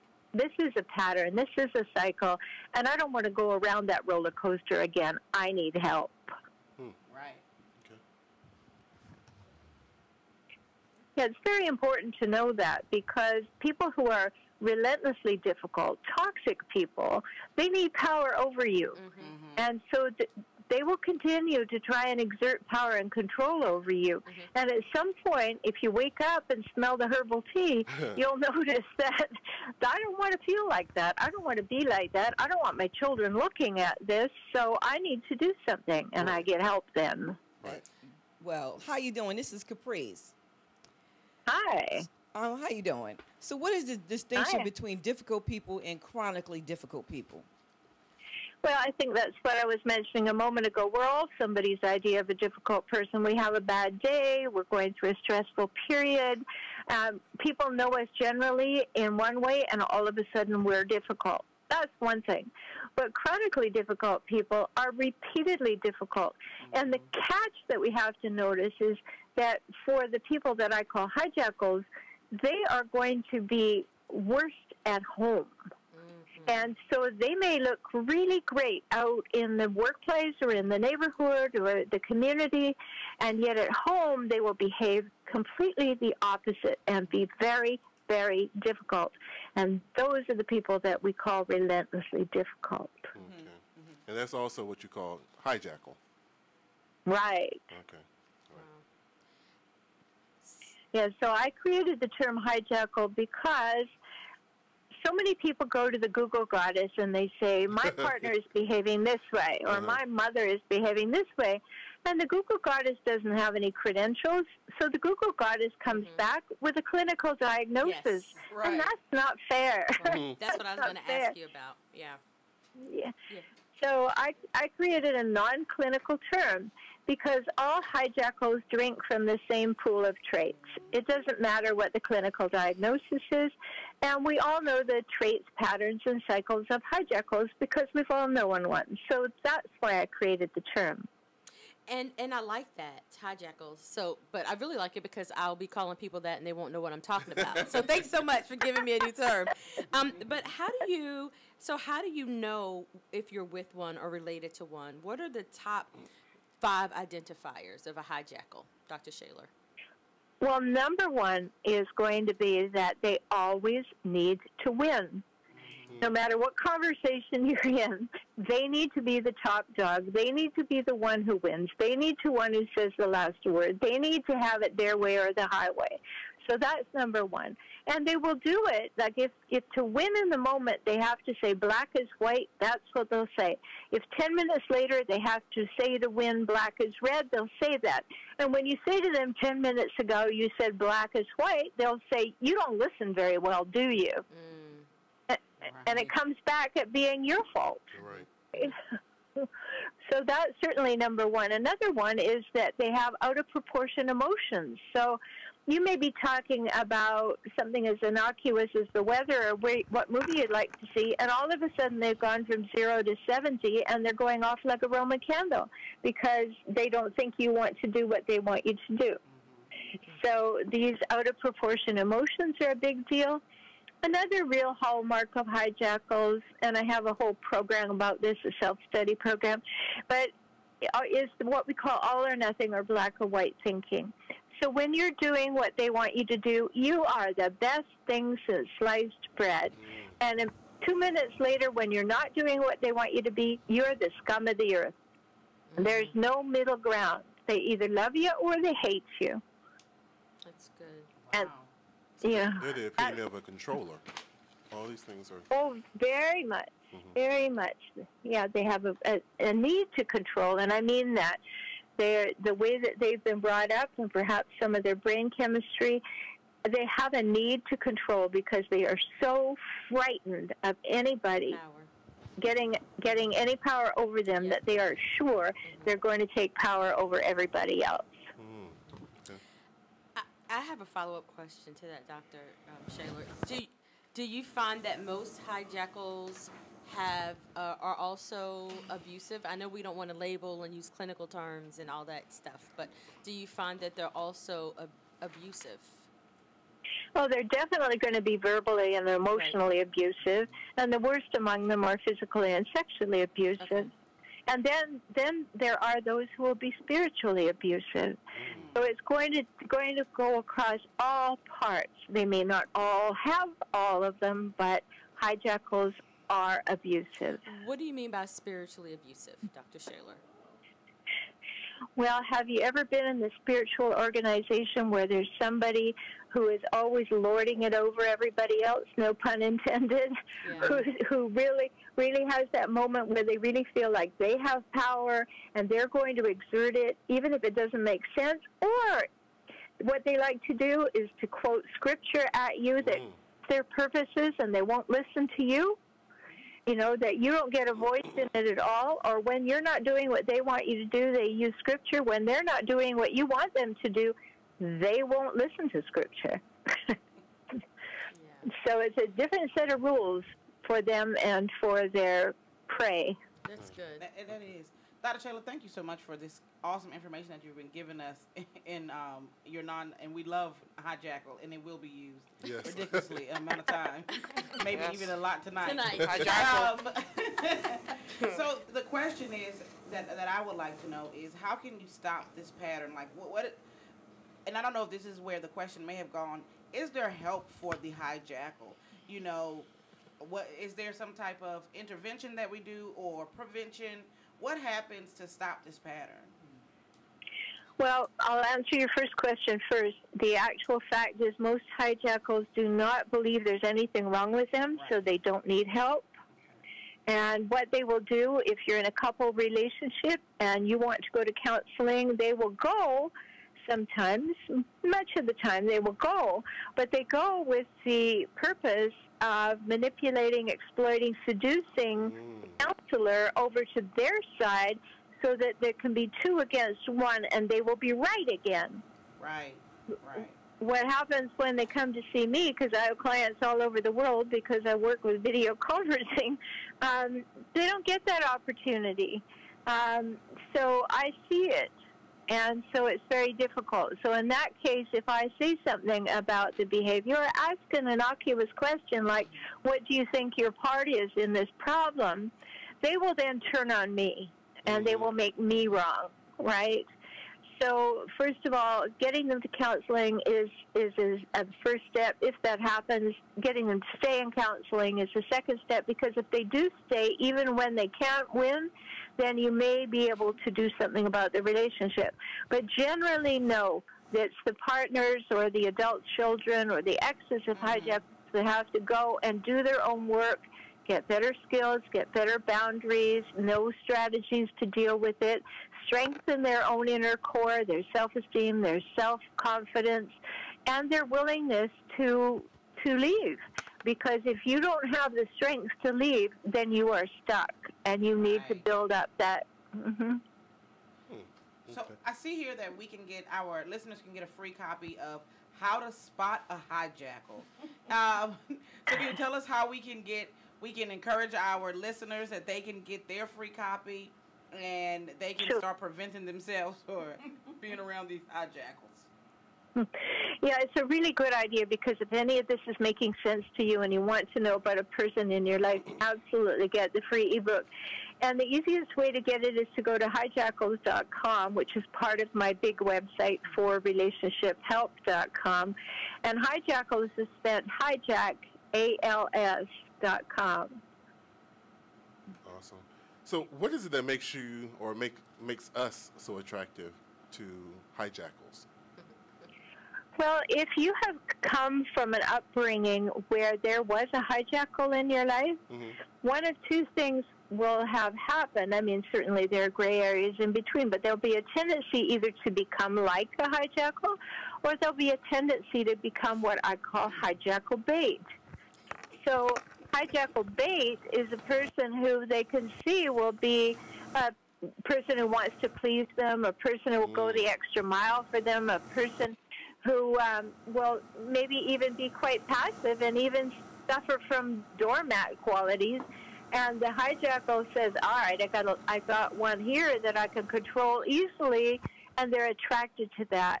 And it's something that happens to us when we're young that makes us think that we can be comfortably uncomfortable. There's something attractive about how this person is behaving, and something familiar if we've had it in our background.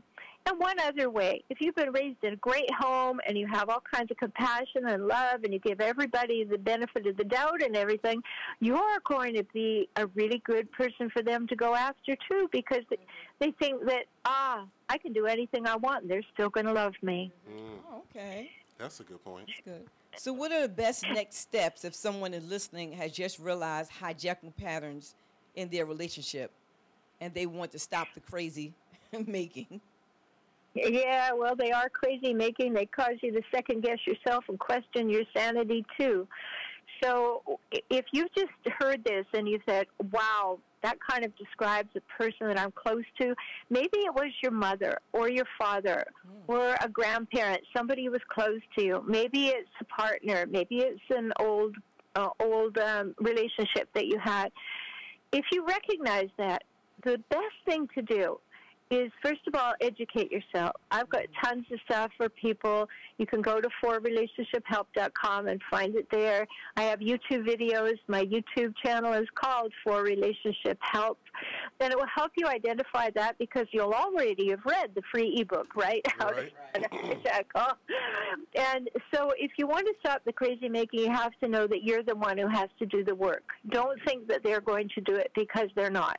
You have to strengthen yourself and strengthen your skills and strategies, your boundaries and your insights, and be willing to do what you need to do to empower yourself in order to play on your own team rather than on theirs. Awesome. Well, Dr. Shaler, how can our listeners learn more about you and your work, and if they need to get in contact with you? Well, as I just said, I really invite everybody to come on over to FOR Relationship Help, HELP.com. You'll find so much there for you. I've written so many articles and blog posts. And I have 2 podcasts. I have Emotional Savvy, the Relationship Help Show, and Save Your Sanity, where we only talk about how to deal with hijackals. So the other thing, of course, is the YouTube channel, and my channel is called For Relationship Help. All of those things are available. Awesome. Thank you so much for coming on the show. We appreciate it. Thank you. Good information. You're welcome. Thanks for having me with you. No problem. Have a good night. Okay.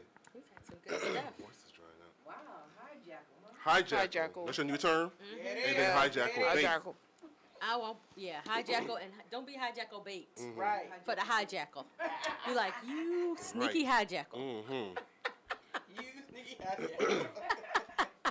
So let's get back to Michelle Obama and Melania Trump. I know you spoke very strongly about you felt like there was no comparison, right?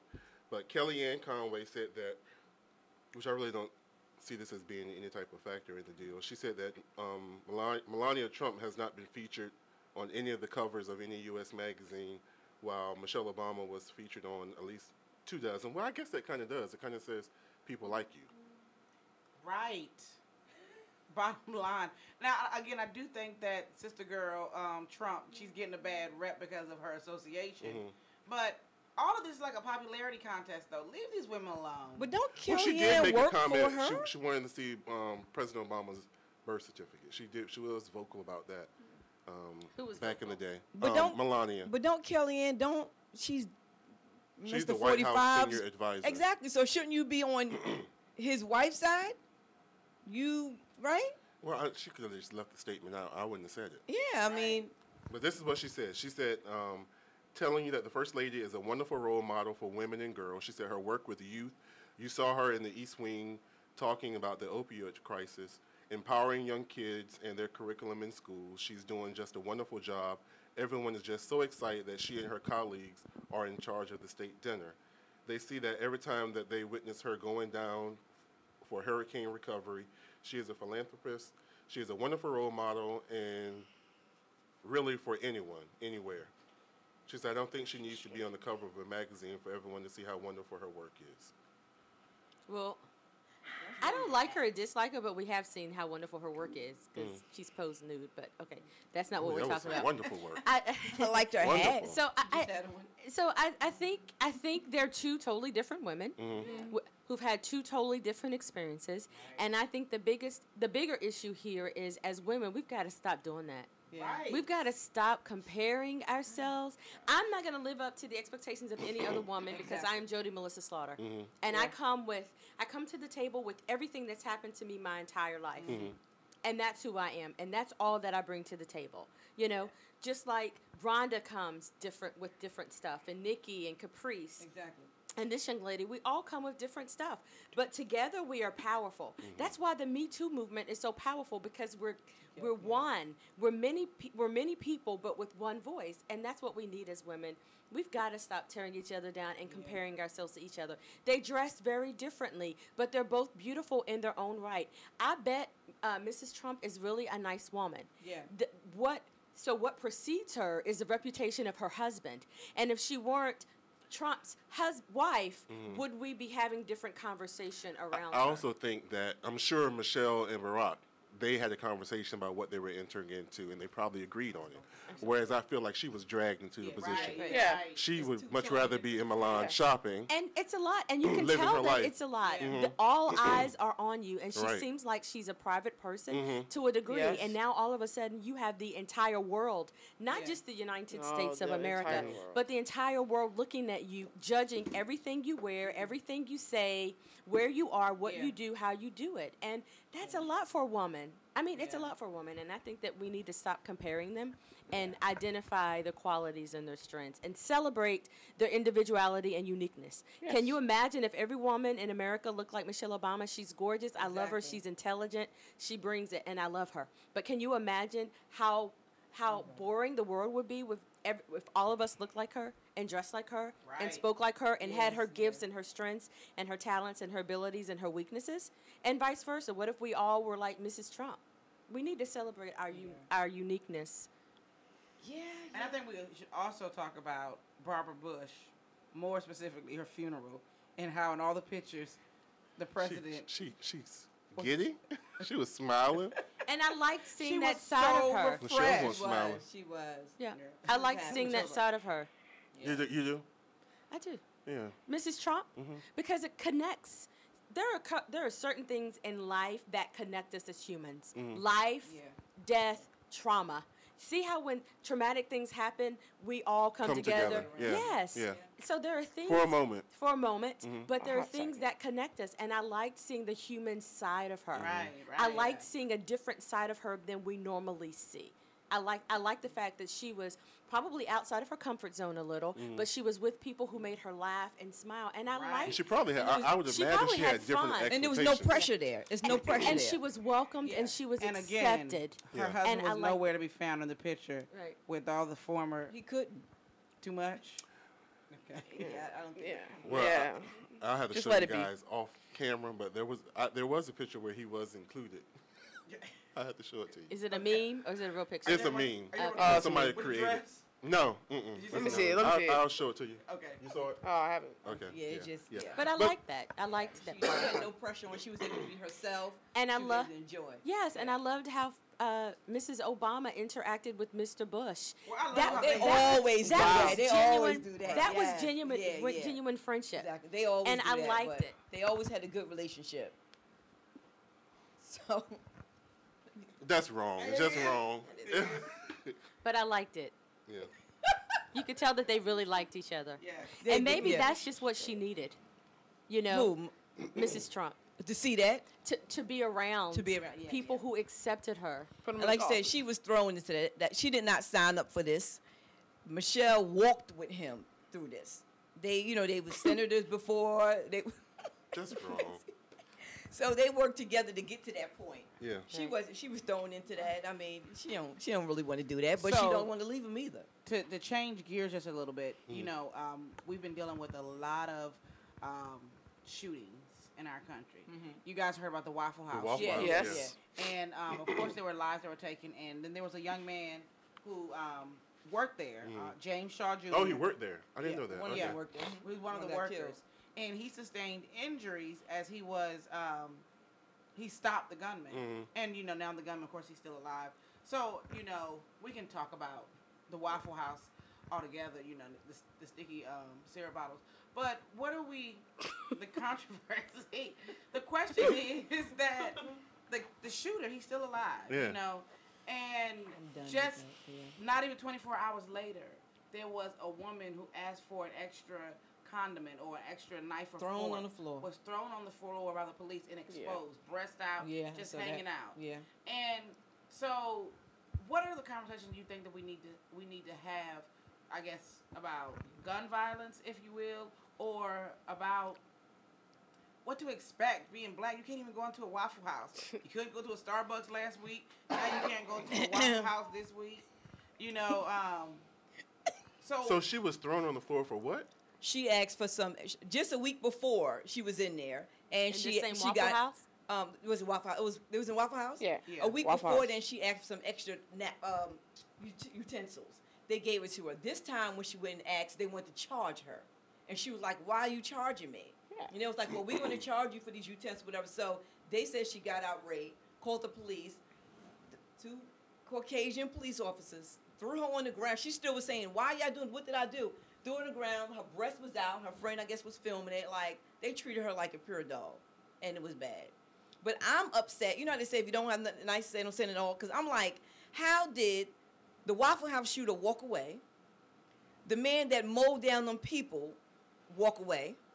Two Caucasian men, but yet you shoot some, and the guy actually had a gun at the police officer saying, "Shoot me, shoot me." The one who mowed them down.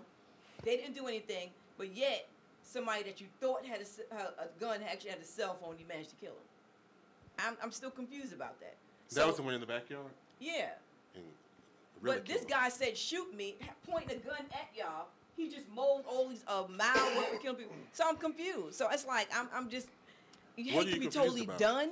I'm just done because it's like it's a race issue. I Yeah. don't care what It it's a is. race It's definitely issue. a race It issue. is, you know, I think It's not a mistaken identity. It's a race It's issue. race and, you know, issue. we I saw somebody point at Jody's Starbucks. I don't drink Starbucks that often, but if I did, I wouldn't stop going to their business. Yeah, exactly. This is the only business, the only entity where we have seen where something egregious like this has happened, and they got so far in front of it. And, That's right. you know, and even on their social media, when people are coming and saying stuff, they have been, like, going after them and saying, no, this is necessary. You Yes. know, because people need racial bias training because that's the reality. It is. You know, it's about racial bias. And I think that's where we see this in all these different facets. It's racial bias. And you don't even have to be a white cop to apprehend and kill somebody. You can be Hispanic. You can be another black cop. You're taught this racial bias. You know, it goes back to the old wanted signs from the saloons and all that. When they show the criminal, you know, he's all rusty and needs a shave. So when you see people have a shave, you automatically have in your mind that that's how like the image. They were talking about this in philosophy last week. Like it's like a specific persona that American culture has like cultivated on a specific type of person to be the bad guy. So automatically growing up, that's what your mind's gonna go back to, knowing that that's the bad guy. And so I think that Starbucks has started. They made a great lead, and we need to follow them in everything. In schools, there needs to be racial bias, whether you want to call it training, awareness, whatever. I work in a school right now where it's the faculty and the staff, they're majority other, and I'm in the minority, literally and figuratively, and we have to start having that conversation, and because people are not, it's this whole idea.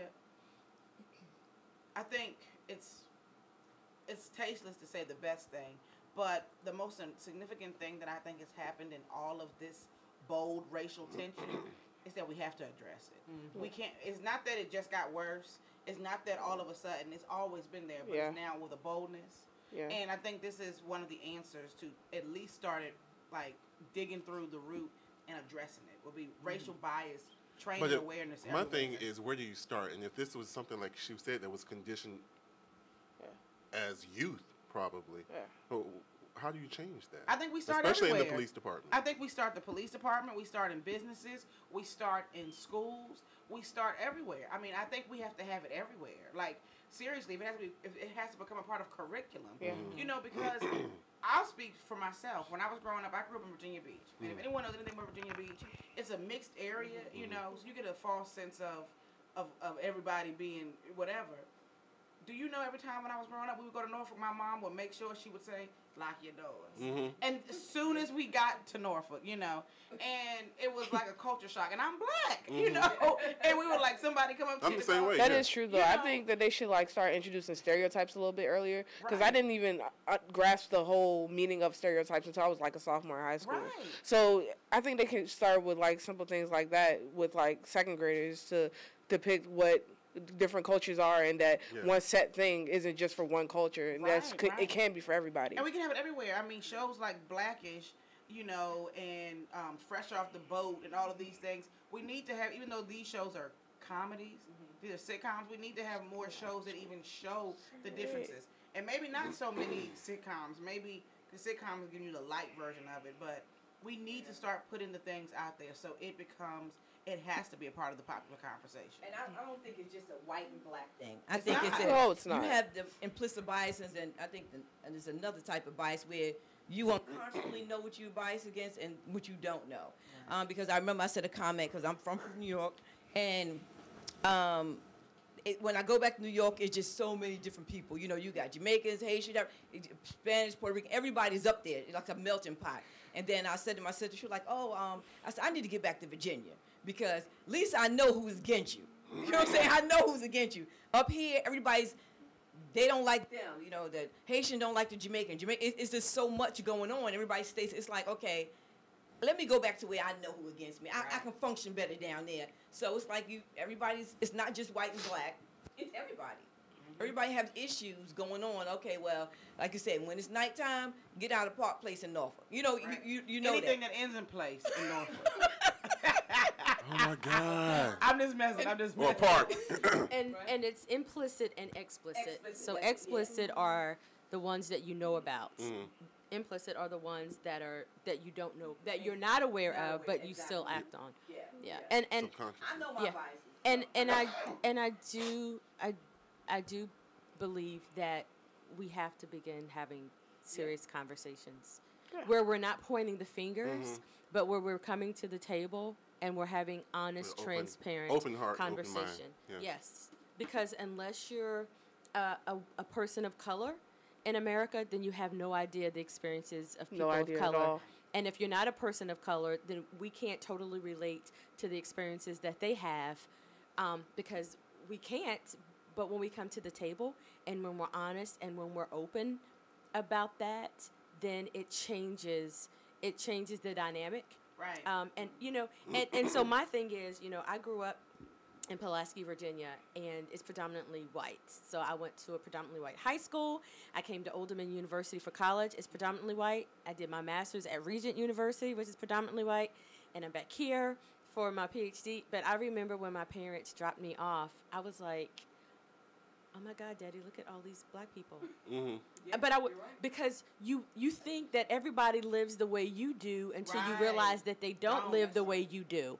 And I was like, and then I remember being in psychology classes with people who were from up north, and they would say stuff like, I hate the police. And I was like, well, I love the police because where I'm from, they kept us safe. Yeah. And so we bring all of that. We bring those experiences. But until we're honest enough to sit at the table together with people who don't look like us and allow them the opportunity to speak, and then we're given the opportunity to speak, nothing's going to change. Right. And we have to stop agreeing to disagree.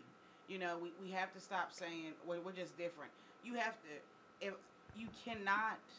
You can't be so against what's not like you, and so then you're not willing to hear. You know, I've worked with a lot of non-black people or non-of color or whatever, and so many of them say, no, I wouldn't have thought of it that way. And then, of course, there are, some of us are too militant. We're too woke. You know, have a dream.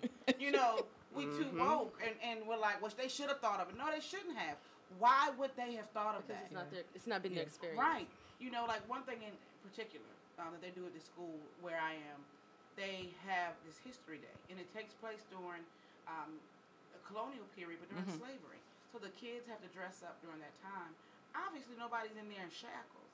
And, you know, one of the parents, who is non-white, whatever, made a comment that, you know, if we're being real honest, my child can't relate to this. And, you know, how do we address that?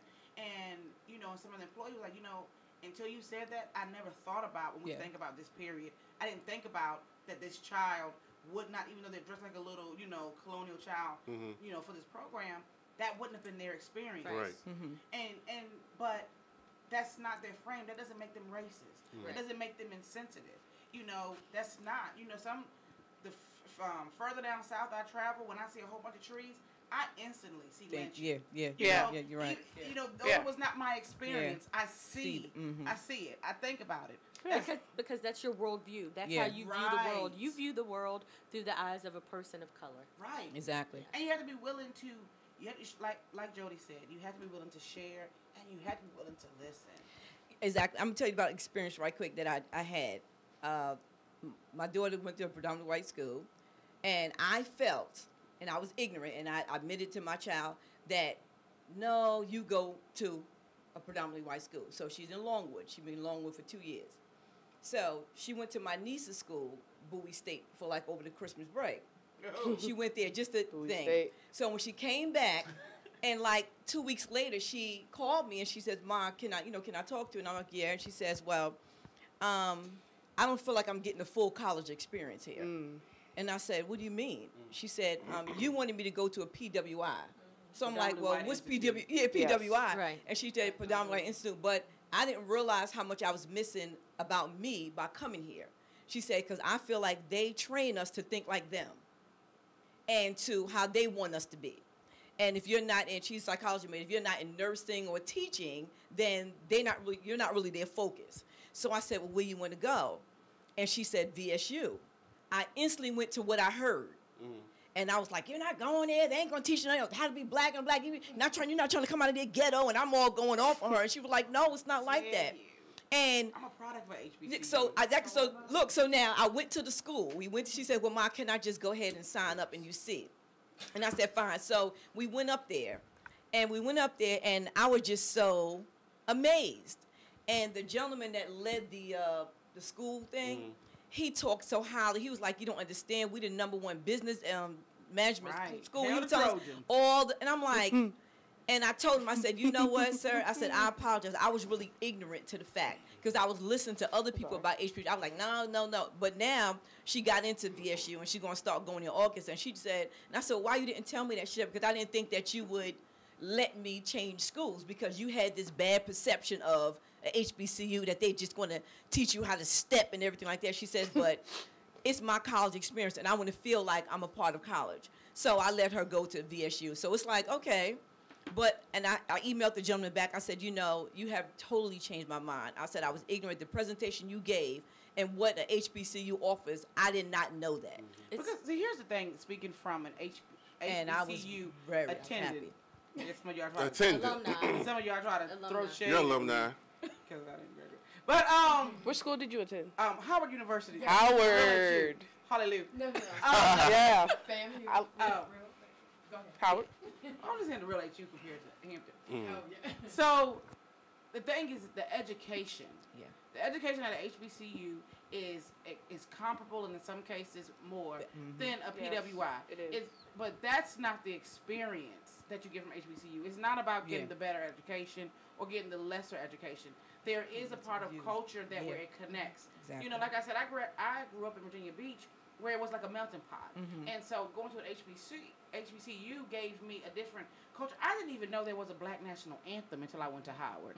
You know, and, you know, so it was just, it was a pride.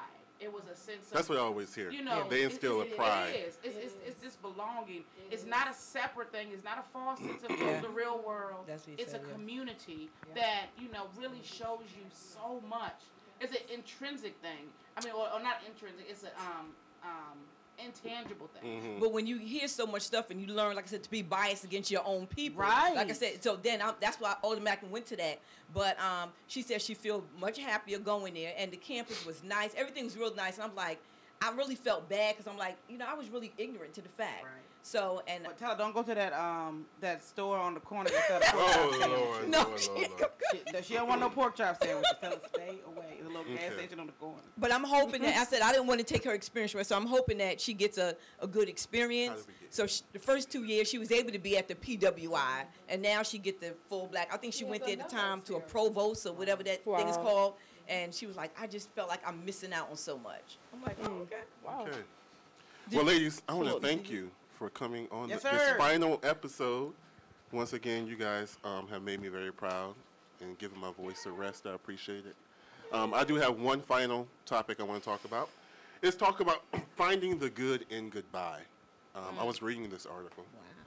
Coming to my against my publicist's advice of why did you think that I should stay on? I know you've always been talking about activity and staying busy so that you know people will remember who you are. And I know you made the comment that we need to keep the train moving. But why did you feel, or do you feel it's a good decision? I know it's probably too late to ask you, but do you feel it's a good decision? I think it's a good decision if it's coming from you and you have made that decision to do it. So whatever you decide to do, I will support you. Okay. However, I do feel like your show has been something that has given a lot of people something to think about. I get the feedback. I get the comments. People text me. People ask me all the time, how can I get on Will's show? And I said, good luck with that. But, you know, I think your platform has done a great service. Absolutely. And it's given people who would not have a platform, another platform. Exactly. Exactly. And because we stand on the premise of no subject is taboo, even though we got FCC listening, but we do our best to push the envelope. Exactly. So I think there is more greatness within you. That excites me, yeah. And sometimes we can't see the picture because we're in the frame. And I think that's you. And I've been saying this for years. I have the right to say this as his publicist.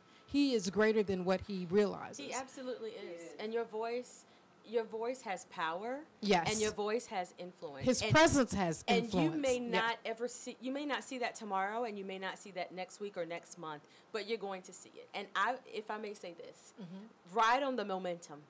Yes. If you believe in your heart, so if you made this decision because this is what's best for Will, and you believe that in order to move into the next chapter and the next phase of your life that you needed to close this door, I'm excited about that. But don't let the momentum die. Right. And you find yourself not utilizing the gift that God has placed inside of you. You have worked extremely hard.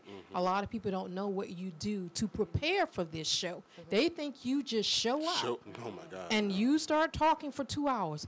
I know for a fact what you go through. I know for a fact of the headaches, the disappointments, the lies, last-minute cancellations, and we're scrambling, trying to create a great program. Yeah. This is a program.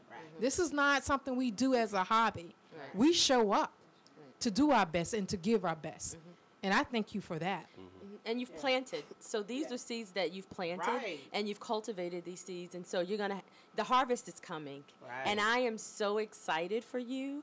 I am so proud of you for taking that leap and that jump and showing up with your hands up and serving people with what's in your hands. And I'm with Nikki. I believe that your best days are inside of you and have yet to be lived, and the best is yet to come, and the best is going to absolutely blow your mind. You haven't seen it yet. So get ready. Get ready. If God brings to fruition the things that he's put in my mind, the vision for this next project that I have, elevation, then it's going to be this times 10. So I don't think it should be goodbye. So, see you. It's definitely see you. It's not later. goodbye. Yeah.